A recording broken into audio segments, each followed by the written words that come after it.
निवडणुकीसाठी महायुती आणि महाविकास आघाडीच्या हालचाली सुरू झाल्या आहेत। राष्ट्रवादीकडून राज्यसभेसाठी पार्थ पवार यांचं नाव जवळपास निश्चित झाल्याची सूत्रांची माहिती आहे। तर शरद पवारांच्या राज्यसभा उमेदवारीवर उद्या चर्चेची शक्यता आहे।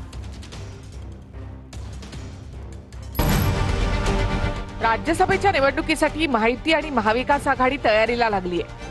अजित पवारांच्या राष्ट्रवादीकडून पार्थ पवार यांचं नाव जवळपास निश्चित झाल्याची सूत्रांची माहिती आहे। राज्यसभा निवडणुकीमध्ये पार्थ पवार राष्ट्रवादीचे उमेदवार असणार। सोमवारी रात्री मुंबईमध्ये झालेल्या राष्ट्रवादीच्या कोअर कमिटीच्या बैठकीमध्ये हा निर्णय झाला। उपमुख्यमंत्री सुनेत्रा पवारांच्या उपस्थितीमध्ये झालेल्या बैठकीत पार्थ पवारांच्या नावावर शिक्कामोर्तब झाला आहे। प्रफुल्ल पटेल यांच्या मुंबईतल्या निवासस्थानी ही बैठक पार पडली। प्रदेशाध्यक्ष सुनील तटकरेंसह कोअर कमिटीचे सदस्य यावेळी उपस्थित होते। 26 फेब्रुवारीला होणाऱ्या राष्ट्रीय अध्यक्ष निवडीसंदर्भात या बैठकीमध्ये चर्चा झाली। वरळी डोममध्ये पक्षाच्या राष्ट्रीय कार्यकारिणीची बैठक होणार आहे। उपमुख्यमंत्री सुनेत्रा पवारांच्या नावावर राष्ट्रीय अध्यक्ष म्हणून शिक्कामोर्तब केलं जाणार अशी माहिती सूत्रांकडून मिळते।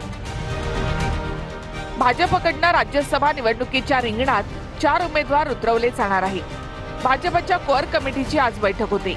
रात्री 10 वाजता फडणवीसांच्या वरच्या निवासस्थानी ही बैठक होणार आहे। भाजपकडून रामदास आठवले यांचं नाव जवळपास निश्चित आहे। इतर 3 नावांसंदर्भात कोअर कमिटीच्या बैठकीमध्ये चर्चा होणार आहे। विनोद तावडे, विजय आरहाटकर, धैर्यशील पाटील, रामदास आठवले यांच्या नावाची चर्चा आहे। इतर 3 उमेदवारांची नावं निश्चित करण्यासाठी भाजपच्या आजच्या कोअर कमिटीच्या बैठकीमध्ये चर्चा होईल।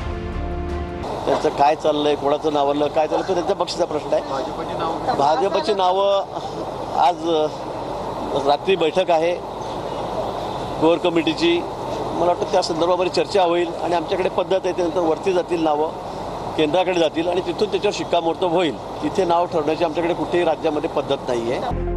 तर शिंदेच्या शिवसेनेकडून पक्षासाठी केलेल्या कामाचा लेखाजोखा घेऊनच उमेदवारी देण्यात येईल अशी माहिती आहे।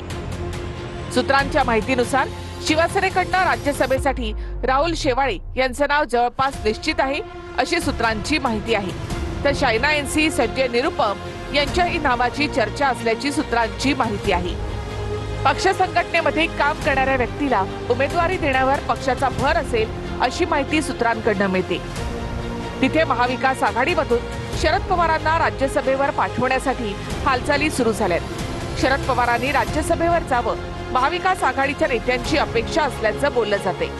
शरद पवार यांना उद्या डिस्चार्ज मिळाल्यानंतर रणनीती ठरवणार असल्याची माहिती आहे। राज्यसभेचं नेमकं काय सिच्युएशन आहे? कारण पवार साहेब राज्यसभेवरती यावेत असं वारंवार बोलून दाखवलेलं आहे। पण आदित्य ठाकरेंनी क्लेम केला याच्यावरती पुरेशी चर्चा होऊन गेलेली आहे। उमेदवारी अर्ज दाखल होतील तेव्हा तुम्हाला सत्य कळेल काय।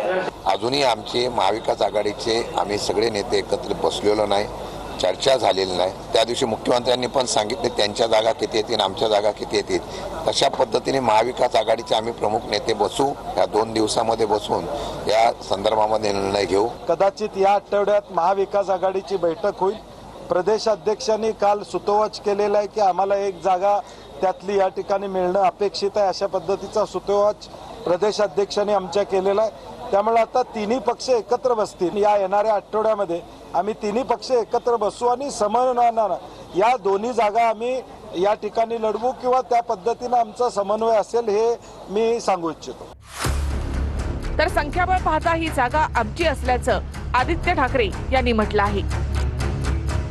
आमचा आग्रह आहे की आमचे दोन्ही राज्यसभाच्या सीट ह्या महत्त्वाच्या आहेत आणि त्यांच्यावर दावा आमचा आहे। हा दावा एका बाजूला लॉजिकल आणि प्रॅक्टिकलच्या बाजूने बोलतोय, दुसऱ्या बाजूला जर आपण पाहिलं तर संख्याबळ जर पाहिलं आणि MVचं जे काही संख्याबळाचं प्रिन्सिपल जर पाहिलं तर तो आम्हाला मिळालं पाहिजे। कारण 2020 मध्ये आम्ही 1 सीट NCPला दिली होती तशी।